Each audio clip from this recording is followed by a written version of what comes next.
جی السلام علیکم، امید ہے کہ آپ سب لوگ خیریت سے ہوں گے۔ آج عمران خان صاحب نے جیل میں میڈیا سے گفتگو کی، اگلا جلسہ پاکستان تحریک انصاف کہاں پہ کرے گی، کچھ اور باتیں بھی خان صاحب نے کی، کیا تفصیلات ہیں وہ آپ سے شیئر کروں گا۔ لیکن سب سے پہلے وہ جو نئی کمیٹی بنی تھی، حکومت نے ایک آرڈیننس کے تحت یہ کہہ دیا کہ اب جو پریکٹس اینڈ پروسیجر والی کمیٹی ہے جو مقدمات کا فیصلہ کرتی ہے، بینچ بناتی ہے، اس میں جو تیسرا جج ہوگا وہ قاضی فائز عیسیٰ صاحب کی مرضی کا ہوگا، چیف جسٹس کی مرضی کا ہوگا۔ اور چیف جسٹس صاحب نے جو ہی وہ آرڈیننس آیا انہوں نے نئی کمیٹی بھی بنا دی۔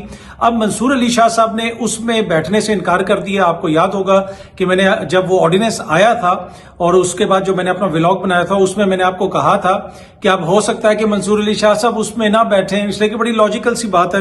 اب منصور علی شاہ صاحب نے اس کمیٹی کے حوالے سے آج جو وہاں پہ ایک اجلاس ہوا، نہ صرف اس میں شرکت نہیں کی بلکہ اس کے حوالے سے ایک خط بھی لکھا ہے، ایک نوٹ بھی لکھا ہے، اور اس میں انہوں نے لکھا ہے کہ جی میں تھوڑی سی تفصیل بھی آپ کو بتا دیتا ہوں کہ منصور علی شاہ صاحب نے جو بغیر شرکت کیے وہ وہاں سے چلے گئے۔ اس خط میں انہوں نے لکھا ہے کہ خط کی کاپی دوبارہ تشکیل دی گئی کمیٹی کے ممبران کے سامنے رکھی جائے۔ جو خط انہوں نے لکھا ہے اس میں انہوں نے کہا ہے کہ یہ جو معاملہ ہے کمیٹی والا، یہ فل کورٹ نے ڈیسائیڈ کیا تھا، اس کے سامنے رکھنا چاہیے۔ کیوں جسٹس منیب اختر صاحب کو نکالا گیا، جسٹس امین الدین صاحب کو کیوں بیچ میں ڈالا گیا۔ اس کے ساتھ ساتھ انہوں نے یہ بھی کہا کہ چیف جسٹس قاضی فائز عیسیٰ کی جانب سے پہلے والی کمیٹی کی بحالی تک اجلاس میں شرکت نہیں کر سکتا۔ جسٹس منصور علی شاہ صاحب نے یہ بھی کہا جی کہ پریکٹس اینڈ پروسیجر ایکٹ کی تشکیل کا فیصلہ فل کورٹ کا تھا۔ پریکٹس اینڈ پروسیجر ایکٹ میں رد و بدل یا تو فل کورٹ بینچ یا فل کورٹ اجلاس کے ذریعے ممکن ہے۔ جلد بازی میں پریکٹس اینڈ پروسیجر آرڈیننس لایا گیا، میرے خط کو اس اجلاس کے منٹس کا حصہ بنایا جائے۔ اس کے ساتھ ساتھ جسٹس منصور علی شاہ صاحب نے جو اثر نو یہ جو ساری کمیٹی ہے ہوئی ہے اس کے اوپر اور بھی سوالات اٹھائے، اور اس میں یہ بھی کہا کہ ترمیمی آرڈیننس کے نفاذ کے چند گھنٹوں کے اندر یہ آرڈیننس نوٹیفائی کیا گیا۔ وہ میں نے آپ کو پہلے بھی بتایا تھا کہ وہ جو آرڈیننس آیا وہ ابھی ٹھنڈا بھی نہیں ہوا تھا کہ نئی کمیٹی بھی بنا دی گئی اور چیف جسٹس صاحب کی جانب سے کمیٹی کو دوبارہ تشکیل دیا گیا ہے، اور اس بارے میں کوئی وجہ نہیں بتائی گئی، نہیں بتایا گیا کہ کیوں دوسرے سینئر ترین جج جسٹس منیب اختر کو کمیٹی کی تشکیل سے ہٹا دیا گیا۔ اچھا، یہ وہ ساری چیزیں ہیں جو جسٹس منصور علی شاہ صاحب نے اٹھائی ہیں۔ اور دوسری جانب یہ خبر سامنے آپ دیکھ سکتے ہیں، خبر یہ ہے کہ جناب وہ جو 63A والا نظر ثانی والا کیس ہے، وہ ڈیفلیکشن کلاس جس کے اوپر لگتی ہے، وہ کیس آپ کو پتا ہے اس کے اوپر بہت زیادہ بات ہو رہی تھی کہ پاکستان تحریک انصاف کے لوگ اگر کسی اور کو ووٹ ڈالیں گے تو ووٹ کاؤنٹ ہو جائے گا، بعد میں ڈیفلیکشن کلاس دیکھ لیں گے۔ اور اس وقت جو حالات ہیں کہ وہ تو مان ہی نہیں رہے کہ یہ پی ٹی آئی کے لوگ ہیں یا کسی اور کے لوگ ہیں، تو وہ ڈیفلیکشن کلاس بھی کب لگے گی یا نہیں لگے گی۔ پر اس کیس کی جو ریویو ہے وہ بار بار ذکر کیا جا رہا تھا کہ وہ ریویو کیوں نہیں لگ رہا۔ اب 30 سپتمبر کو وہ ریویو بھی لگ گیا ہے اور وہ بینچ بھی بنا دیا گیا ہے۔ وہ جسٹس قاضی فائز عیسیٰ صاحب کی سربراہی میں 5 رکنی بینچ بنایا گیا ہے جو اس کو سنے گا۔ اس میں جو ایڈ ہاک جج آئے تھے، ابھی ریسنٹلی اپوائنٹ کیے تھے قاضی فائز عیسیٰ صاحب نے اور کمیشن نے، ان جج صاحب کو بھی شامل کر لیا گیا ہے، ایک ایڈ ہاک جج کو۔ اس کے علاوہ جسٹس امین الدین صاحب ہیں اس میں، جسٹس مندوخیل صاحب ہیں، جسٹس منیب اختر صاحب ہیں، اور قاضی صاحب اس بینچ کی سربراہی کریں گے۔ لیکن بڑا کوسچن یہ ہے کہ جب وہ تیسرے جج نے آج شرکت ہی نہیں کی، منصور علی شاہ صاحب کمیٹی میں گئے نہیں، تو یہ کیسے بینچ بن گیا؟ اب عین ممکن ہے کہ یہ جو کمیٹی جس میں منصور علی شاہ صاحب جو ہے وہ شرکت نہیں کر رہے، جس میں میں نے آپ کو پہلے کہا تھا کہ ہو سکتا ہے کہ منصور علی شاہ صاحب اس کمیٹی کے اجلاس میں شرکت ہی نہ کریں، اور انہوں نے آج نہیں کی۔ اب آگے یہ ہو سکتا ہے کہ یہ کمیٹی جو بینچ بنائے گی، جن جج صاحبان کے نام آئیں گے، اب ہو سکتا ہے کہ ان میں سے کوئی جج صاحب کہیں کہ جناب یہ تو آئین اور قانون کے مطابق نہیں ہے کمیٹی، اس کے بنائے ہوئے کسی بھی بینچ کا میں حصہ نہیں بن سکتا، تو وہ جس دن مقدمہ لگنا ہے اس دن وہ اٹھ کے چلے جائیں۔ ماضی میں قاضی فائز عیسیٰ صاحب بھی آپ کو پتا ہے کہ وہ مقدمات کے بینچوں سے الگ ہوتے رہے ہیں، عدالت میں آ کے وہ یہ کہتے رہے ہیں کہ جناب میں اٹھ کے جا رہا ہوں، میں نے اس بینچ کا حصہ نہیں بننا۔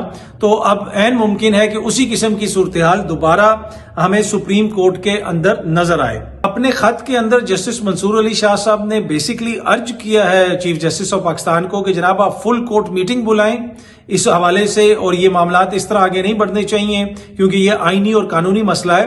اور ایک آئینی کیس جو ہے 63A والا، اس میں ایڈ ہاک جج کو بٹھا دینا، ایسا بینچ بنا دینا، یہ سامنے آپ دیکھ سکتے ہیں۔ فواد چودھری صاحب کی بھی ٹویٹ ہے اور بڑے سخت الفاظ میں انہوں نے اس بینچ کے اوپر تنقید کی، اور جو ایڈ ہاک جج کو اس میں بٹھایا گیا ہے اس میں انہوں نے لکھا ہے کہ ایڈ ہاک جج کو ایک اہم آئینی کیس میں بٹھانا اور خود اس کا سربراہ بن جانا